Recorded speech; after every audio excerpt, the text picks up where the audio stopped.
She never expected a simple flat tire to expose a truth that would shake her heart more than the trembling hands of the mechanic who rescued her, and by the time she understood why he couldn't steady them, it was already too late to pretend she didn't care. Samantha Reed was already running late when her car jolted violently on the outskirts of Willow Run, a small town she had only passed through twice in her life. She gripped the steering wheel, cursing under her breath as the familiar wobble of a blown tire forced her to pull over. The road stretched empty on both sides, quiet, calm, almost too still for the chaos she felt inside. She stepped out, sighing at the sight of the shredded rubber. Her phone battery blinked at 2%. Perfect. Just the kind of day life loved to hand her. Down the road, a small auto shop stood with its garage door lifted halfway. The sign overhead read, Cooper's Corner Garage. The place looked old, a little dusty, and the kind of workshop that survived on honest work rather than fancy advertising. Samantha hoped honesty still existed. She approached, heels clicking against gravel, and called out, "Hello. Is anyone here?" A man emerged from behind a truck hood. His clothes were worn, hands blackened with grease, and a few strands of dark hair stuck to his forehead from the heat. He looked young, maybe early 30s, but tired in a way that didn't come from hours of labor alone. His blue eyes flickered with surprise when he saw her. "Ah, hi," he said, wiping his hands on a rag. "I'm Ethan Cooper. Need help?" "My tire blew," Samantha replied. "And my phone is about to die." He nodded gently, as though he understood more than she said. "Well, you came to the right place. Let me grab my tools." But as he reached for the metal case beside him, something caught her eye. His hands were shaking. Not lightly, noticeably. The wrench rattled against the toolbox edge.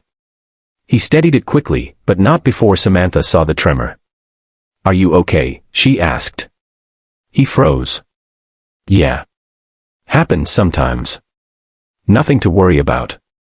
But it didn't look like nothing. Still, he followed her back to the car, walking with a slight stiffness, as though masking pain he'd grown used to hiding. Samantha watched him crouch beside her tire, muscles taut, posture slow and careful. He worked silently except for short instructions: turn the wheel this way, hold this. His tools clicked, metal against metal. But every few minutes, the trembling returned, forcing him to pause and breathe. "Ethan, seriously. You don't look fine," Samantha said softly. He kept his eyes on the lug nuts. "I've had worse days." She didn't buy it, but she didn't push. It took him nearly twice as long as a normal tire change, though he never complained. He tightened the final bolt, stood up slowly, and wiped his hands again. "You're all set," he said. "How much do I owe?" He shook his head. "Nothing. You were stranded. Helping is enough." Her eyebrows lifted. "You can't be serious." "I am." Ethan's smile was genuine but faint, more like a habit than happiness. "Thank you," she said. "Really?" He nodded, but his shoulders curled inward, as if unused to gratitude. Samantha hesitated, then asked quietly, "Your hands, does something cause that?" His jaw tightened. "It's complicated." She waited. Finally, he sighed, scratching the back of his neck. "I don't usually talk about it. Most people just assume I'm some addict or something." "I didn't assume that," she said. He met her gaze, surprised. "I used to be in the Navy," Ethan continued. "Mechanic on a carrier. During a deployment, we had an engine explosion in the hangar. I pulled 2 guys out, but his throat worked as he tried to continue. The third didn't make it. His name was Mark. He was my best friend." Samantha's breath hitched.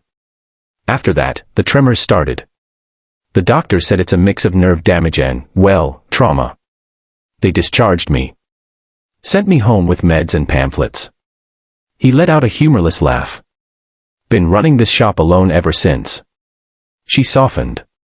"Ethan. I'm so sorry." He shrugged like it didn't matter. But everything in his face said it did. "I used to fix aircraft engines," he said quietly. "Now I struggle changing car tires." He turned away, as if embarrassed. "Hey," Samantha said gently, stepping closer. "I watched you work. You didn't struggle. You fought through the shaking and still did it perfectly. That's strength, Ethan. Real strength. His eyes flicked up, searching her face for sincerity. We all break somewhere, she added, but that's where the light gets in. For a moment, he looked like someone who had forgotten what light felt like. Before she could say another word, Samantha's phone died completely. Great, she groaned. Ethan rubbed the back of his head. There's a charger inside the shop. If you want to use it. She followed him into the garage, dimly lit, cluttered but organized. A small radio played soft rock. A lone fan buzzed in the corner. As her phone powered up again, Samantha looked around at the framed military patches on the wall, a photo of Ethan in uniform with 3 other men beside him, one of them likely Mark. You miss it, don't you? She asked. Every day, he admitted. But I can't go back. They made that clear. What about doing something new? Something you'd enjoy? He scoffed. With these hands. Not much I can do. You fixed my car, didn't you? That's different. No, Ethan. It's not. She stepped closer, voice gentle but firm. You're letting the world define your worth by what you lost. But you're more than what happened to you. And you're definitely more than shaky hands. His throat bobbed. Why are you being this kind to me?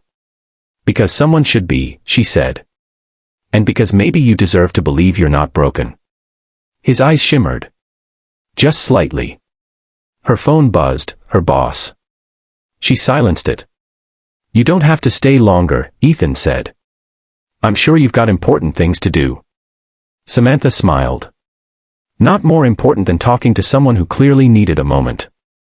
Ethan blinked rapidly, swallowing emotion.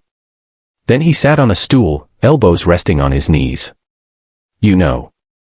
Mark used to tell me I'd run my own shop one day, he said. He said I had the heart for it.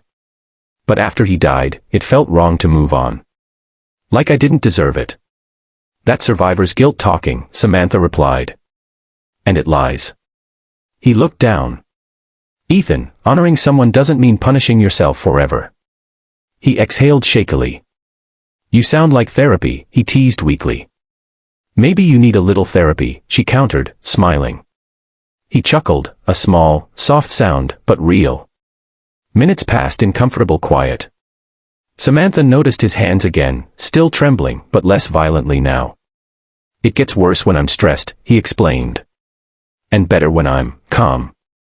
She smiled knowingly. So helping me calmed you?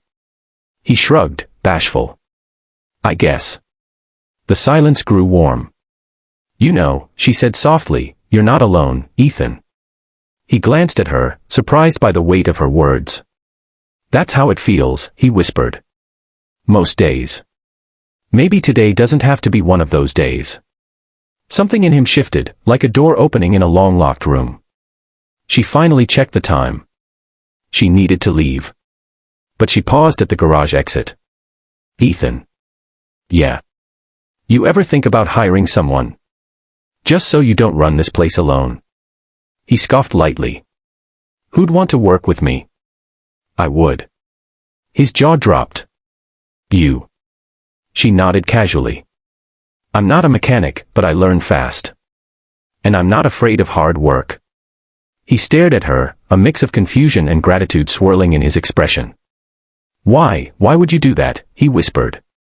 Because sometimes people just need someone to believe in them first, before they can believe in themselves. His eyes shined again, but this time he didn't hide it. She extended her hand. Think about it. Okay. He hesitated, then took her hand. And though his fingers still trembled, his grip was steady. Okay, he said quietly. I'll think about it. Samantha smiled warmly. Good. And Ethan? Yeah. Your hands might shake, but your heart is steady. Don't ever confuse the two. He didn't speak. He couldn't. But the look in his eyes said everything.